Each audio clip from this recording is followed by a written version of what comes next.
Welcome to Meet, Act, and Part, a Masonic podcast hosted by Midnight Freemasons Greg Knott, Darren Larners, Todd Creason, and Bill Hostler.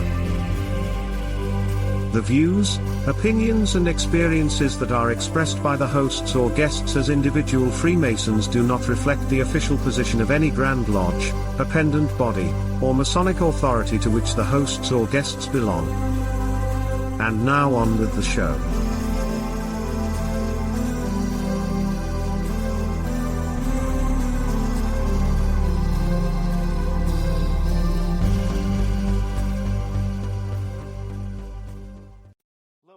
And welcome to another exciting episode of Meet, Act, and Part. This is episode 61, and we're going to talk about social media and its impact on the craft and just some other general things tonight. But before we get going, as always, we'll introduce ourselves. I'm one of your co-hosts, Greg Knott.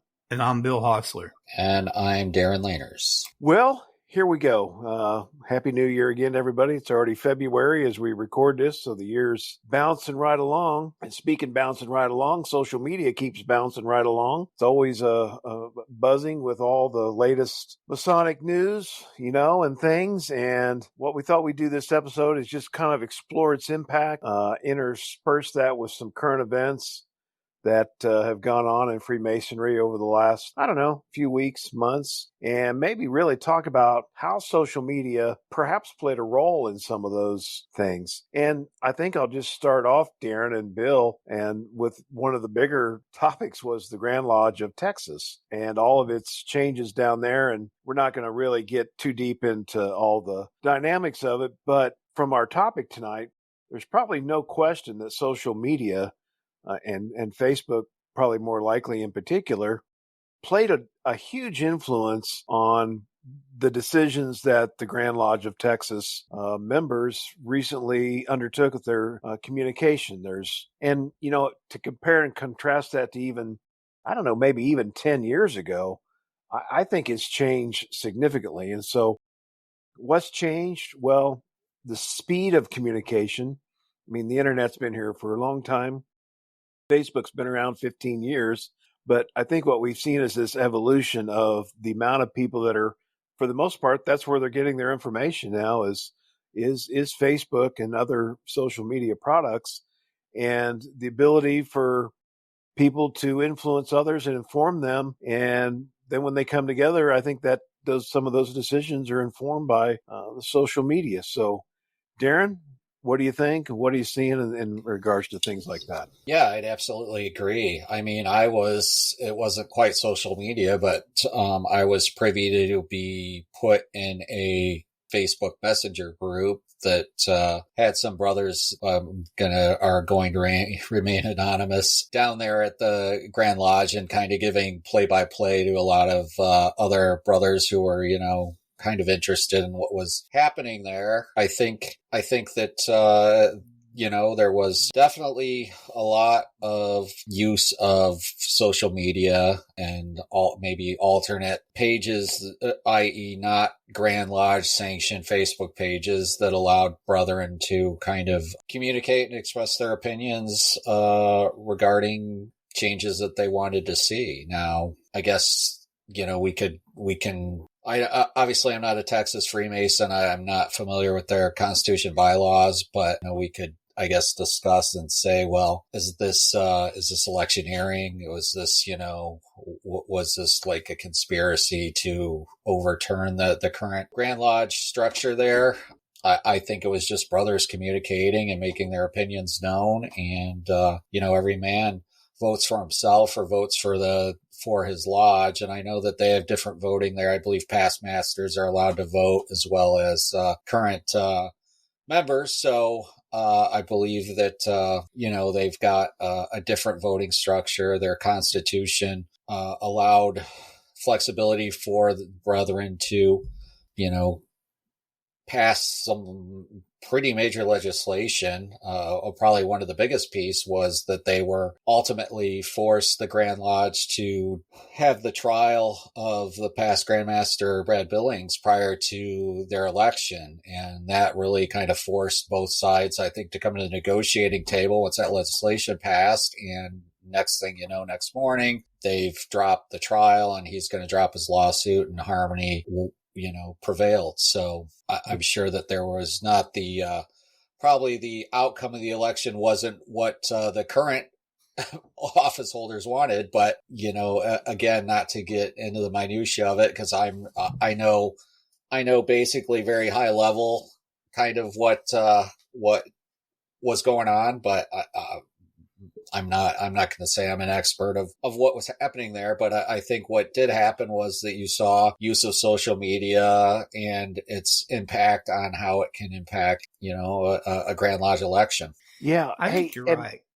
Hey, Bill, let me ask you this. I was sitting here thinking about it, and, when you go back in history and look at old, Masonic writings from a variety of things, there was some pretty controversial topics at times.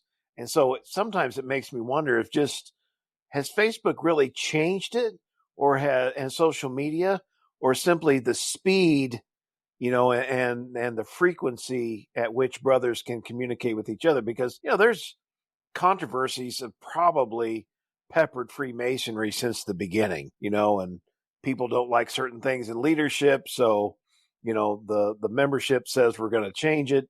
And they probably in the earliest days writing letters to each other and later calling each other and whatever. But I mean, Bill, specifically, what do you think? I mean, you're down that way. You're familiar with Texas, but how do you think social media impacted it on Darren's points? Or do you think it's really that much different from 100 years ago, except for the speed at which we do things? It's different, but it's not different, because 120, 150 years ago, the brethren would send each other circulars to each other's lodges. A lot of times they were anonymous, just trying to either, put something out there or even trying to put disinformation out there. But with Texas, I think the first thing is social media.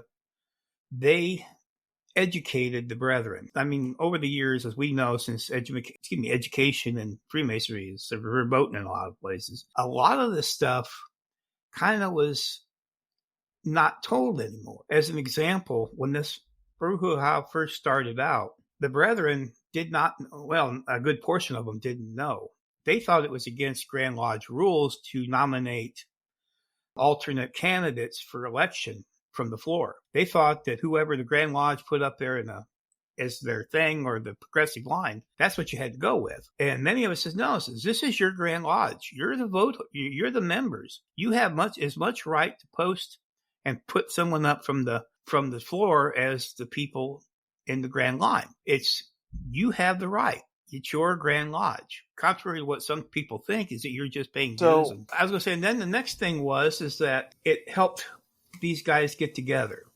In a way, I'm a little disappointed they did it, because it was kind of the way I was going to end the 50-year member series, was just almost just like the way things rolled out in Texas. But about 10 years ago, I was belonging to a lodge, and the old guys and the young people just fought tooth and nail. They did not agree on anything. The lodge was going to die because these guys were going to walk. And then somebody had this brilliant idea. Why don't we, use our secret weapon, the internet, and to get ourselves together and organize ourselves like the current officer team had done in the open. So they started a private group, and they came up with their own list of officers, a whole slate. And then they got together, and then everybody voted in unison, and they actually got their vote in, just about what Texas did. And that's why I keep telling these brethren, don't quit.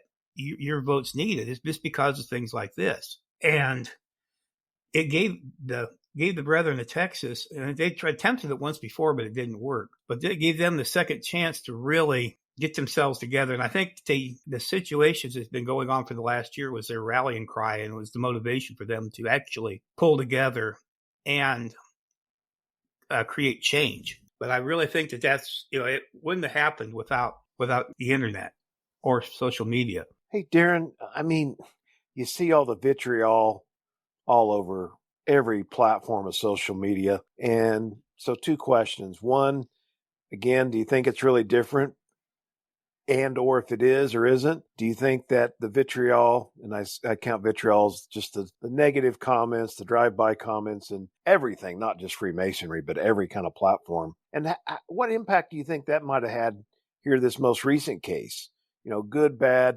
Do you think the truth is coming out in some of those discussions, or is it rumor mill? And again, is it really different than it was in any other communication platform? I think to your point, and you alluded to this as well, is I think the difference is just the speed at which information can be disseminated. And I mean, look, I just recently, honestly, during their Grand Lodge, joined this Texas Freemasonry group where a lot of this was, I think, happening. I know it's not their Grand Lodge affiliated page. It's just a bunch of Texas Freemasons who have their own group. And I would say that it was probably more pro change than keep the same guys in place, just based upon what I saw scrolling back kind of in their history. And that, I think, social media, like anything, is a tool, and all tools can be used basically for good purposes or bad purposes. Not to get into philosophical debate here, but and that also means information or disinformation. And again, I'm not going to sit here and try to disseminate what information was true or false in Texas just because I'm so far away from that. But I mean, just on a broader point of view, how many times do you guys see a post and you just kind of are like, this is absolutely ludicrous? It's just, but it's freedom of speech. And I think the downside of the internet is, also why the downside of social media is also why social media was invented, is to, connect people kind of around, not only with friends or family, loved ones, etc., that maybe they're not able to see on an ongoing basis, but they can kind of keep up with the Facebook posts and that.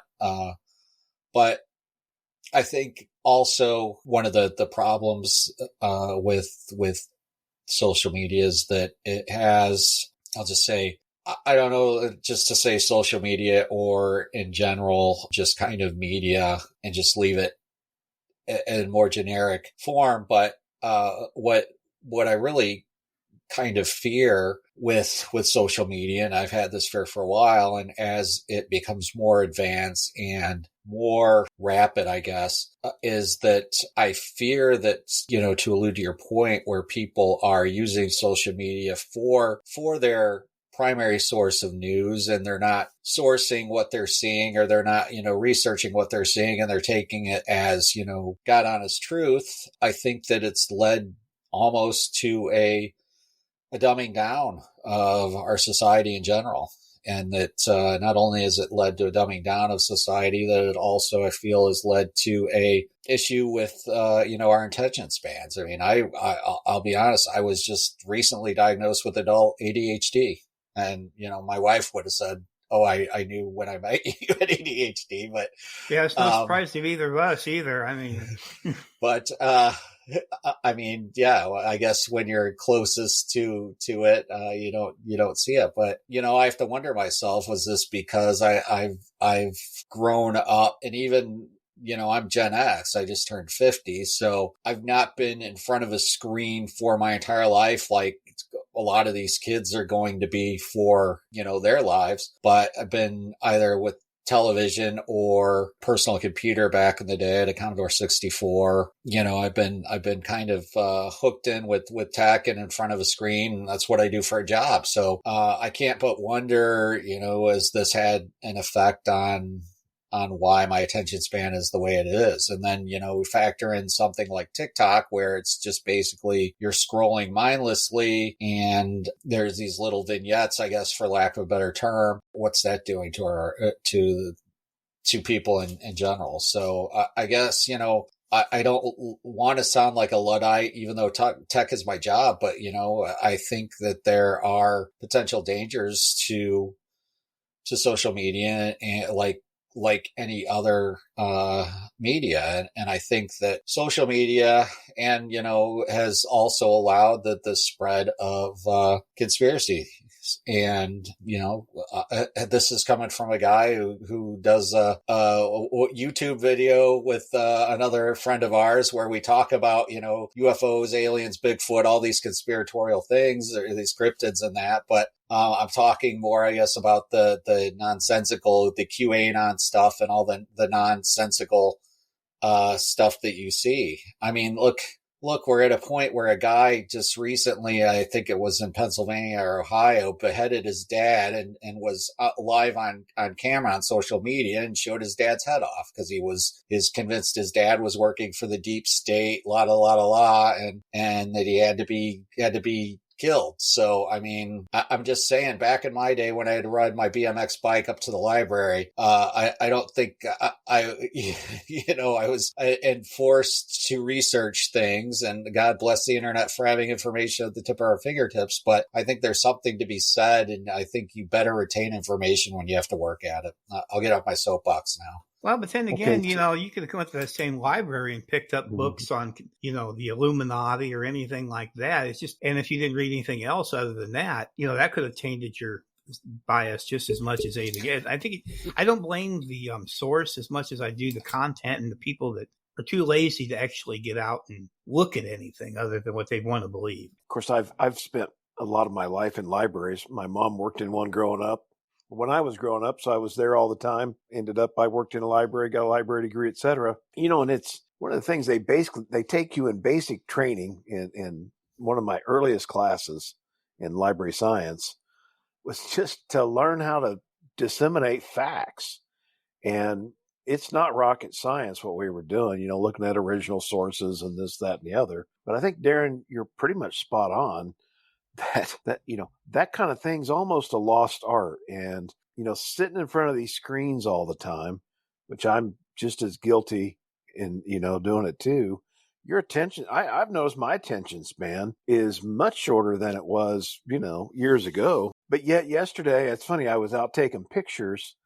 So I was in this along Lake Barkley, which is in Kentucky, and I literally was in this place by myself. I'd walked through this bog in low water. It was out there just at the lake, and there was geese flying in, there were ducks flying in, and cranes and other things. And like literally, I was just sat there for a while, just listening to the silence, so to speak. And it was amazing how quickly my mind cleared up, when I was not sitting there distracted by all of these other things. And, I think we've touched on this in other episodes over the last 3 years and some of these topics, but I really think there's something that we need, to separate ourselves from these devices. After I retired, I've been subbing at our local schools, and you go in and, the kids want to be on their phones. So you're trying to keep them off their phones just so they can sit there on their Chromebooks, doing, their classes and whatever.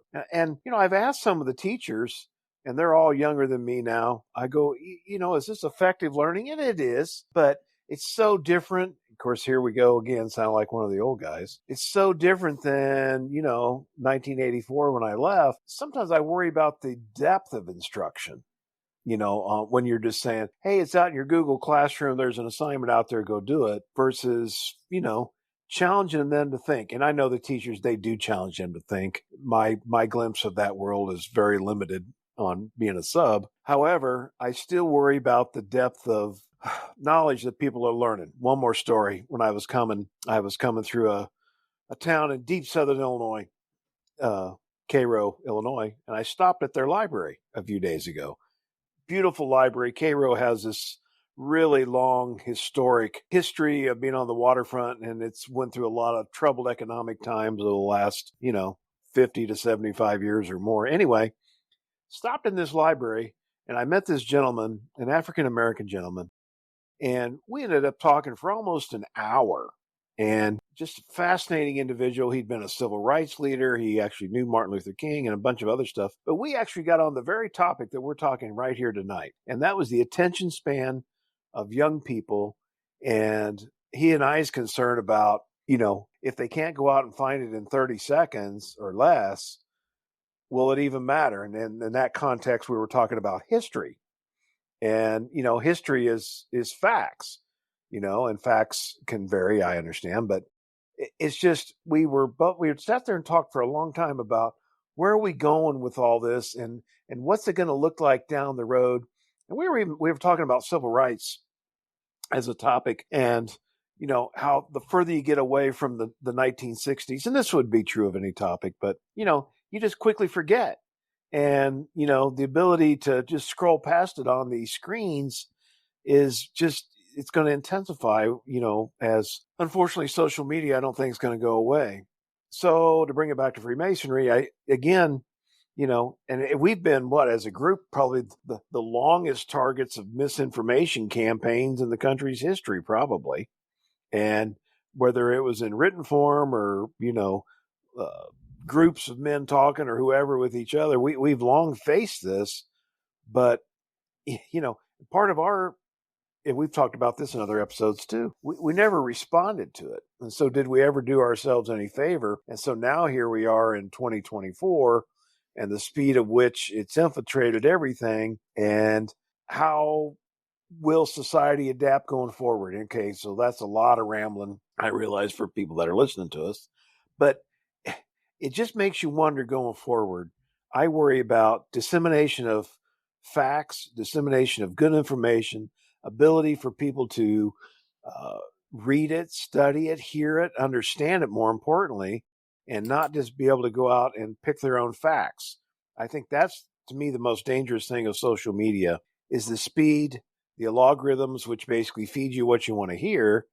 And so you're reinforced all day long on what you think. Well, unless you're a free thinker, I think like the three of us, I can question things. And, that's why I read a wide variety of things. But bringing it back to a Masonic example, you could go on either an information or a misinformation campaign and try to influence a Grand Lodge vote.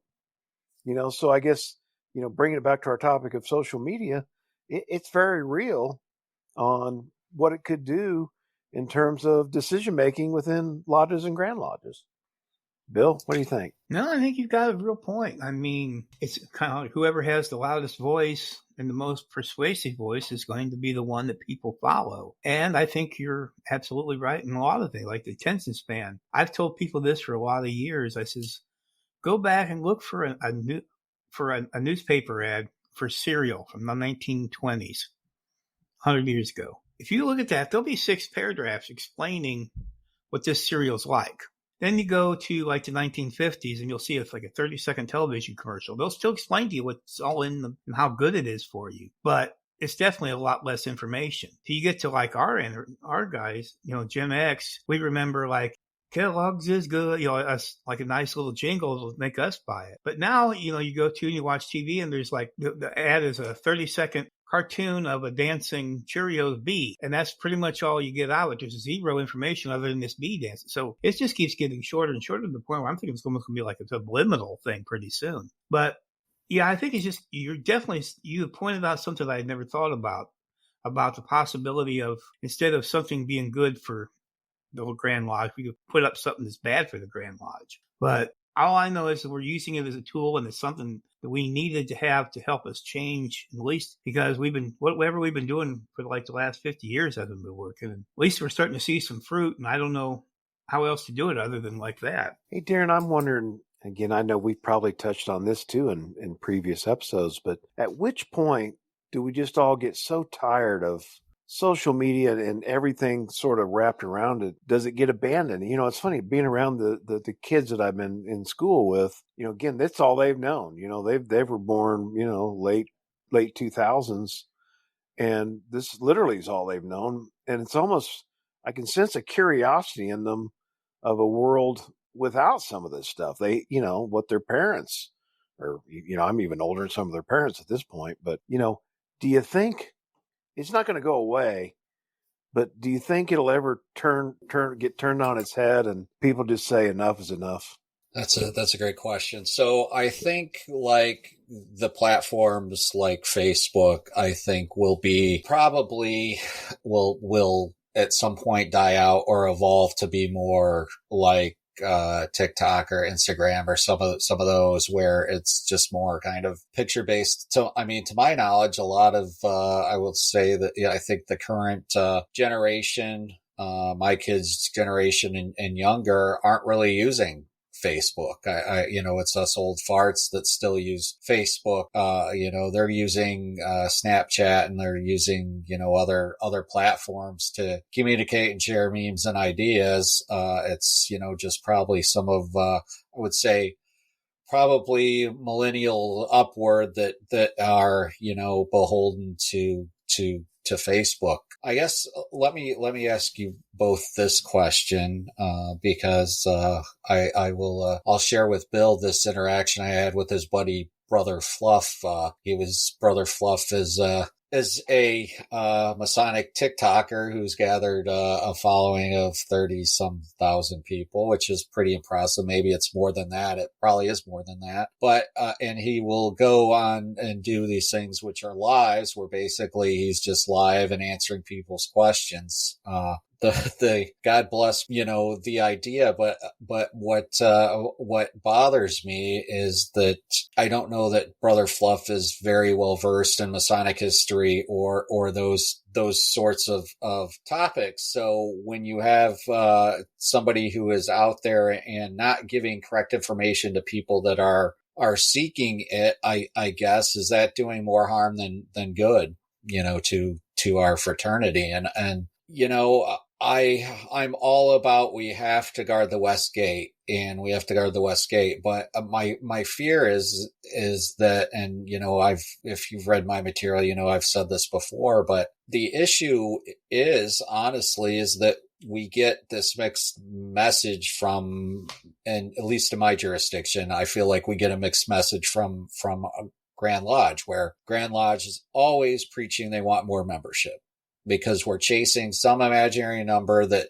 was an aberration that happened after World War II, where we had millions of men join our fraternity because of the camaraderie, missing the camaraderie that they felt in combat and sort of that esprit de corps. And Freemasonry provided that for them at that time. There wasn't really a lot of other outlets. I mean, there were probably other fraternal groups that some of them joined, or the Elks, or, Rotary, what have you. But I almost want to say that a lot of the downsizing of Freemasonry, and I don't think that's necessarily a terrible thing, but I believe that it's occurred also kind of parallel with this, these increases in technology to the point where you have, if you were agoraphobic and you right now in this day and age, if you're agoraphobic and you never wanted to leave the house, you could still survive. You have groceries, food delivered. You can basically have endless entertainment possibilities with all the streaming packages, et cetera, that are out there. And so I think what, technology does, up until, I guess, social media, is that, technology was very kind of isolating, especially, back in the day before there were devices to record television shows. Why do you think the finale of MASH had such a high viewer count? One of the highest in history. Well, MASH was at that time a very popular show, a cultural phenomenon probably in our country, and a very popular program. And also, nobody had devices to record that finale. So that was probably going to be the topic that was going to happen. Everybody's going to be talking about the next day around the water cooler. So you're damn right that everybody tuned in to watch the finale of that show. I guess to my broader point is that as we've seen kind of the increase in technology, and we've seen technology's isolation of people, I will say that it's almost to the point now where, at least with technology, you aren't you're not isolated in that way, but you're isolated in other ways. I don't know if that makes sense, but my point being that, taking the MASH example, everybody had to be home for MASH at that time. Now you can watch whatever on the go. You don't have to be in one particular place, but you're still attuned to, that device. Essentially, we've picked up the television and we've made it small enough for people just to transmit it around. Now, again, a lot of communication in one's communities and decision making in communities were usually done at local restaurants, coffee shops, what have you. And I'm sure both of you can give me examples of, remembrances of your seeing grandparents or your parents, aunts, uncles, that would hang out at a certain spot. And that was kind of where they held court and their friends would be there. And that's how they shared kind of the town gossip. Well, you don't need that anymore. You don't need that interaction because of, social media. You've got a social media group where you can complain about everything going wrong with your community and why you should have a community pool, fire department, or what have you. And Greg will chuckle because he knows what I'm talking about. But so, yeah, I think, to Bill's point, yeah, we can use Freemasonry to advertise Freemasonry, but are we getting the type of guys we want? And that's where I'm like, yeah, if they're joining because of some guy on TikTok, and no offense, Brother Fluff, if you ever hear this, but I just don't know that that's the right type of person we want in the fraternity. Well, right on all of that, except, it's fine to bring people out there, and bless him. I know Fluff, he's only been a Mason for only a couple of years now, so he's still got a lot to learn. So I think he probably should, pay a little more attention and instead of being online. But I guess, and I'm sorry if you hear that, Fluff. I don't mean it that way. I'll explain if I ever talk to you. But what we need to do is it's fine to have all these people knowing about who we are, because let's face it, all through time immemorial, they knew who we were. It's just that we didn't just open the gates and say, come on in, boys. We had people actually paying attention, investigating, and doing due diligence. And they didn't just let every clown come in. So it's fine that they know. It's just we have to do our part too. None of this, he might be a better man if we let him in. Or, we need numbers. Or, we're going to be closing the lodge if we don't have anybody. Well, that's bunk. But, and you're right in a lot of that stuff. It can be isolating, but I also know they can also be a tool. Everything that God's given us can be a tool if we use it in the right way. Just like you can use a hammer to hammer and nail, or you can use it to, beat someone over the head. There's a right and wrong way to use it. And I think that a couple of years ago, we proved that with the epidemic. I mean, you look at how, we started using social media to check on each other, to make sure we're all right, to get help for each other. We held Masonic education classes over Zoom. We did all the things. I mean, even you guys in Illinois could even hold some kind of limited lodge meetings on Zoom. It's just we're not using our stuff to the great potential. And sadly, if somebody isn't using it to the right potential, we don't do nothing about it. I don't know what there could be do, but I mean, there's got to be, if there's a tool. One thing about social media, I was thinking about the Midnight Freemasons.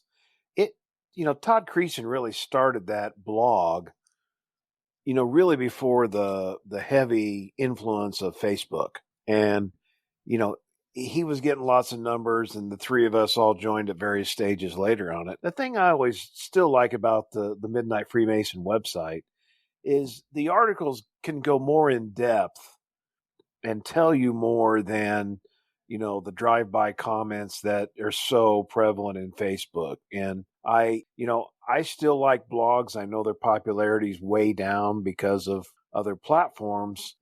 But I just, I've always thought our Midnight Freemason blog and all of our contributors over the years, they bring a viewpoint that you just don't really get on Facebook. You do occasionally, but, or Chris Hodap's blog, Chris, he'll put a little snippet on Facebook, but it's redirecting you to the blog where he's given a more thorough and in-depth story or analysis or whatever the topic is. I guess that's, and it still kind of goes back to those points we were talking about earlier about misinformation and, verifying your own biases because the algorithm will show it to you. But, social media has been valuable. It's not driven our numbers up. So I guess in that aspect, it hasn't worked. I do feel more connected with Freemasons across the country and probably the world because I've met so many of them, or, I met them at Masonic Week and, ended up being a Facebook friend. So we've been able to keep up with one another. So I think it's extremely valuable for that. But, by and large, it hasn't driven the vast numbers back to, the lodges. And here's something I was thinking about today. I was in a I took some stuff to Goodwill, so I went in there and I always like to look at their books. And I was just noticing how many Dan Brown books were, in the Goodwills now. Time you end up at Goodwill, it's probably 8 to 10 years after or more after the publication date, and you're pretty much history. And I just remember Chris Hodep either writing or talking about this or both one time about when the Lost Symbol came out. He's like, boy, we better be prepared because there's going to be so many men beating at our doors waiting to get in. And well, it didn't really pan out that way. And so technically it did. But the problem was it's like pouring water down the sink. We didn't put a stopper in there to keep them. It would have been a very short period of time. I know they didn't pound on our lodge doors. They wanted the Lost Symbol, and we gave them grumpy old men. Yeah. It's true. Yeah. That's a great analogy, Bill. But I guess if a book even that vastly publicized, and it ended up at a TV series of limited success, I think, on it. But that didn't turn anything around either. And so here's this. Darren, you talk about the West Gate. Really, we don't have that many people knocking at the West Gate in our. We get a fairly okay stream of members, and I think it's okay. I don't care if we don't have tons of people knocking at the door. I think we need a steady stream of interested, good, well-qualified men that we can come in and, they learn from us and we from them. Mm-hmm. But some of them, I think, may have saw it on social media, but I'm not sure that was really still their primary influence for coming to you or not. I think people join for various reasons. In particular, you roped me into this mess. So if I ever blame anybody, why'd I become a Freemason? I've got a person to point to. But all kidding aside, yes, everybody I think has a different motivation for joining. What attracted me was honestly when I knew very little until Greg started talking to me about it, and I did my research, and the history and the philosophy really kind of aligned with a lot of other kind of my own personal philosophy and the idea of self-improvement and growth and the study of the classical liberal arts and sciences and all these things really, really piqued my interest. And so here I am. But, you have guys who are joining because their dads were Freemasons. You have guys who are joining because their grandfathers were Freemasons. You have guys who are joining just because they read the Dan Brown book and said, hey, what a neat idea. I think back to Bill's point, the membership issue that we have, and Bill has alluded to this as well, is that I don't think we necessarily, if lodges were better able to retain members or empower members and get them on the same page and fired up about what they were doing, your lodge is going to have a better recipe or have a recipe for success. But everybody has to be on the same page, and everybody has to want to put in the work to make that happen. So, case in point, we've got a local lodge here in Mahomet, which now that I live in Champaign is not that far from me. And I've quite frankly thought to myself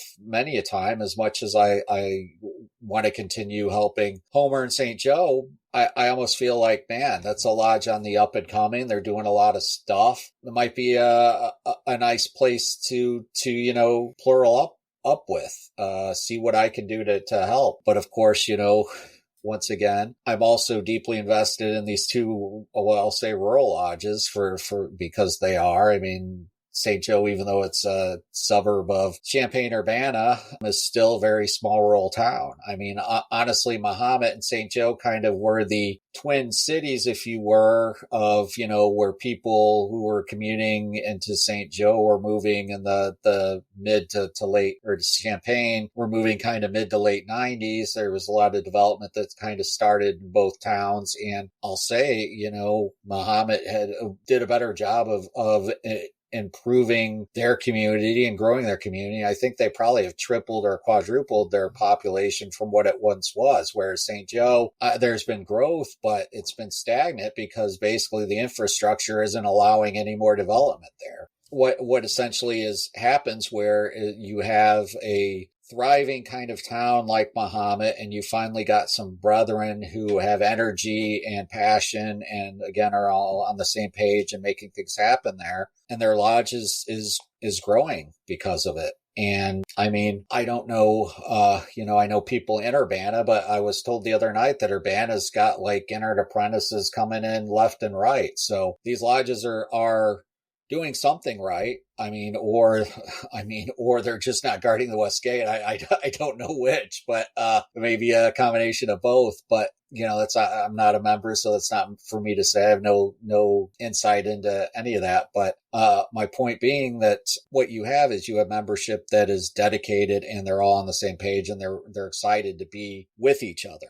And I honestly have believed, unfortunately, that especially in our lodge's case, Greg, that we have membership that we like to meet, but we don't like to do a lot other than that for whatever reason. And Lord knows, when I was master, I tried everything I thought I could try to get brother engaged and together, and it just didn't pan out. And I finally just realized, well, unfortunately, this is how the culture of the lodge is at this moment, and we either have to wait it out, or we're going to end up closing the doors. And we've made a little bit of a turn, and I'm hoping we'll continue that. We got a new member at St. Joe finally after many years, which he's just seems to be so far dedicated to Freemasonry. He did our last meeting, Bill, he did the EA catechism. He did the what we call that we got short form and long form. He did the long form, which was super impressive because I had never seen it. And quite frankly, I don't know that I could, knowing the ritual I know, I don't know that I could even do it, as well as he did. So, I was just so impressed by this. He's not that younger than I am, but I'll still call him a young man, that he, was this dedicated and chose that path. And it really inspired me. It was inspirational.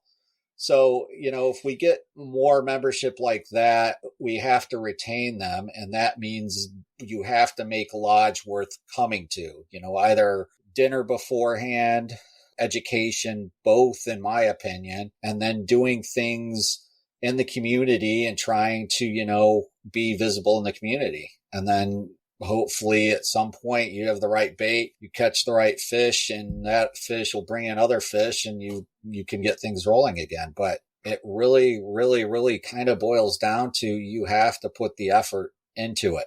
And I think a lot of times we get to a point where you have membership and, Freemasons do not like change. And a new member is change, or has potential for change. And a lot of guys, in my experience, will basically sabotage new membership just because they don't want things to change as it is. And I was going to say that you have positive energy at those other lodges, where a lot of the times the Thai ones had the negative.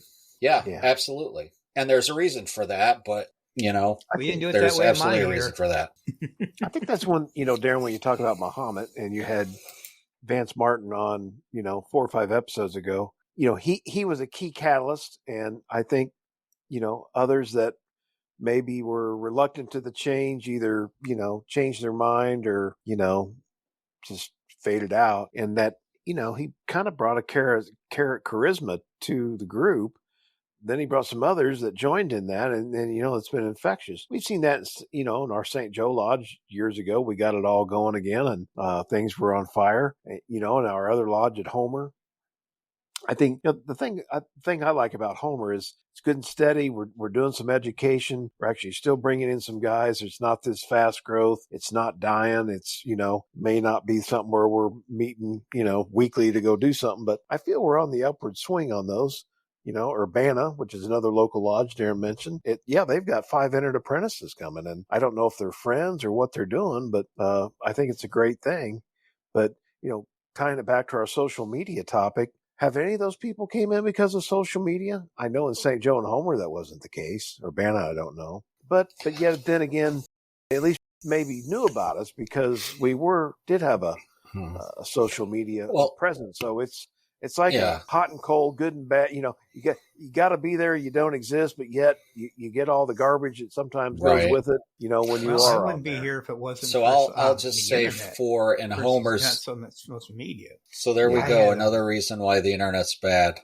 I knew about Freemasonry since I was a child, because my parents were older, but I knew of one fella after I got older who was a member, and I don't know, he just didn't seem to be that interested in, well, he was interested in me becoming one, but he never really told me where to go. And so one day I said, well, I'm going to look it up. So I got on Yahoo, it shows you how long ago that was. I put in like Indiana and Freemasonry, and the Grand Lodge of Indiana's lodge come up, or the page came up. And so I look for lodges in your area. And I said, look for Fort Wayne. And I clicked on it. And there was one lodge in Fort Wayne that had a website. And I clicked on it, and I just got, I don't know if it was like meant to be or what, but there were several guys I used to work with who were members of that lodge, and their pictures were on there. And it's like, whoa.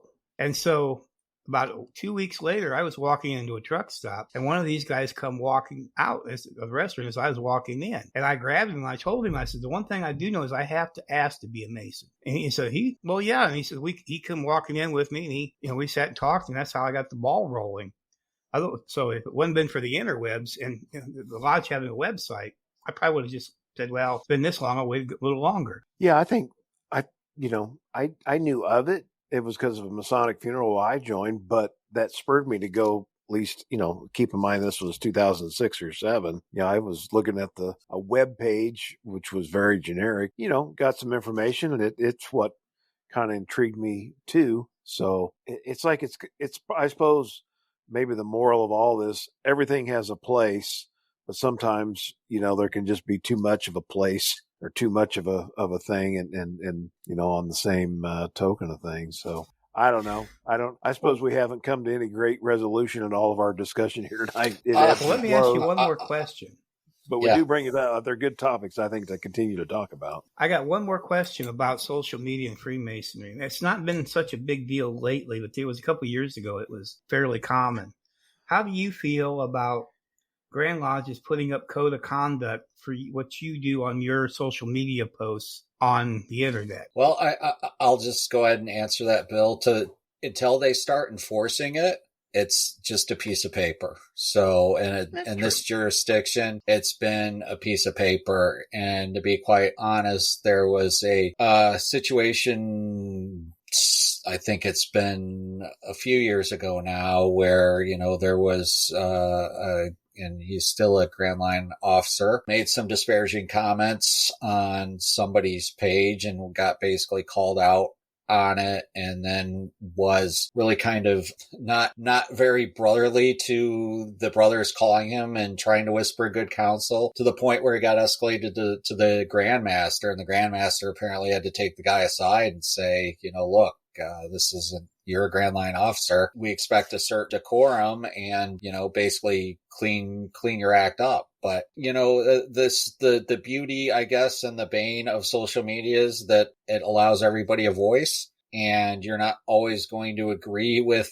that person's point of view. A recent case in point, because I decided to use some AI generated image for the last article on Midnight Freemasons, and it went on Facebook and other Bill's social media, because he does a great job of, making sure that stuff's seen, and you could see why he's laughing, because quite frankly, it was that ridiculous, where I had people, basically saying that I was portraying Freemasonry in a sinister fashion. Yes, I was basically perpetuating this Illuminati myth by having this picture of basically men in suits of different nationality, and then there was the all-seeing eye and the pyramid, which I think led to the Illuminati thing. But it's almost to the point, quite frankly, Bill, that I was at the point where I was seriously debating just saying, Bill, we're gonna just get rid of social media for the Midnight Freemasons blog, and that's going to be that. And if they want to sign the article, they can come and find us, but I don't need this headache. That's the thing that really grinds my gears. There's all this talk about a picture on the cover, which is basically we use that to get people's attention. It's clickbait. I'm not going to lie, it's clickbait. Yeah, the title and the picture are usually clickbait. Sorry, sorry, but that's. But very rarely do they ever say anything about the article that. That's why a couple of years ago, you guys have wrote a couple of things lately about it. And a couple of years ago, I wrote that one, Brother George Costanza and Breakfast at Tiffany's Freemasonry. Just for that simple thing, people will sit there and comment on the title and the picture, but they won't even go and bother to read it. They might throw the So- SMIB on there, but that's about all they get. And I just wanted to see how many people actually read that article. Mhm. You know, since we don't monetize that blog, we make no money off the Midnight Freemasons It costs blog. us money. If they would have probably just put a square and compass where the Illuminati logo was, nobody. Well, they would probably, because there's different races in it, they would probably get upset about that. But for all practical purposes, nobody even said boo about it. Well, I'm just And going to that's go from now on. I'm just going to go with either one of the two memes I used for my leadership article, where it was the old Microsoft paperclip, or it was Willy Wonka basically saying, "Oh, you know, you want to comment? You're going to have to read the article." Was basically the meme. So that may just be the picture going forward to every article, and so be it. That might not be a bad idea. I mean, just- if they don't read it, it's not like we're out any money. Yeah. Right. So I guess just a couple things. Bill, you're back to your question on this thread of it. You know, there's times I cringe what I see out there, what some people post, and I've probably been guilty at times. I've pretty much disciplined myself. It's hard. I've deleted stuff after I use that as catharsis, where I'll write something out and then I'll be like, I have to delete it. I can't hit send, but I feel better for at least responding without responding. Yeah. And I can't even throw stones about putting stuff up there that I shouldn't. So yeah, I mean, the social media policy from Grand Lodge, if you think about it, there's a line in the 14th degree of Scottish Rite, which I won't get into, but basically it says, we've got all these ideals that we stand for, and yet we can't enforce them. Only you can enforce them yourself on yourself. exactly. And, I think that's one of the most powerful lines of ritual in all of the various degrees that I've been through. It basically just says, this is up to you. We can show you the way. We can teach you and help you learn and all of these things, but it's in the end, it is up to you, because what comes out either through the keyboard or through the verbal or otherwise, and God knows I've been guilty of it, because it's human nature. It's, govern yourself accordingly, I get, really is sort of the thing. And I think I'm better. Not, I think I'm better because of friends like you and others that I have in the fraternity that, frankly, help me think about these things and say, well, he probably wouldn't put it out there, so I'm not going to either. Or that wouldn't reflect very well, or it could get misinterpreted. And so it does make me think. And so I think if anything in this fraternity, it's opened my eyes to so many different viewpoints, so many different people from different walks of life. And that impacts daily how you interact either on social media or in groups or with your family or whatever. So I guess, talk about social media. I guess it has impacted me because I've got friends all over the country that I trust and interact with, that also, even though a lot of times you don't really talk to them every day, they still help shape me. I think you just said right there in that few words what this whole hour of episode has been.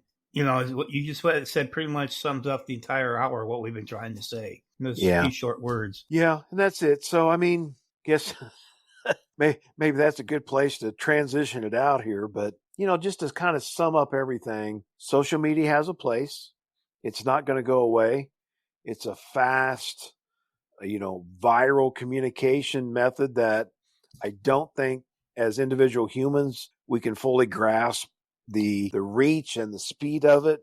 And so sometimes when we do put something out there and it goes viral, because, we've all seen that with things that people have put out there, to govern ourselves accordingly, that I was just talking about a little bit ago, we should keep that right there in our mind, or tie a string to your finger or whatever it is to remind us, because all these short attention spans that the three of us probably have as well now, it's like, oh, wait, put the brake on, do it for a minute. Wise counsel. There's a couple, Darren, there's a couple of faces that come to my mind of some of our brothers that aren't on the internet at all. They're older. And, I think, one from Ogden in particular, I always just think he's giving me wise counsel at times. This guy is not on social media, zero. And, I think about him a lot.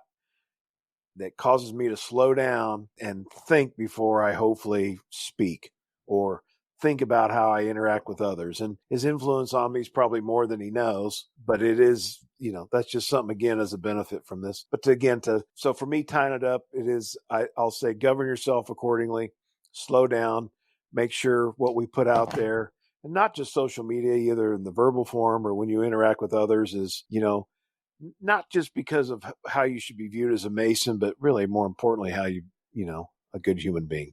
Darren, and closing words?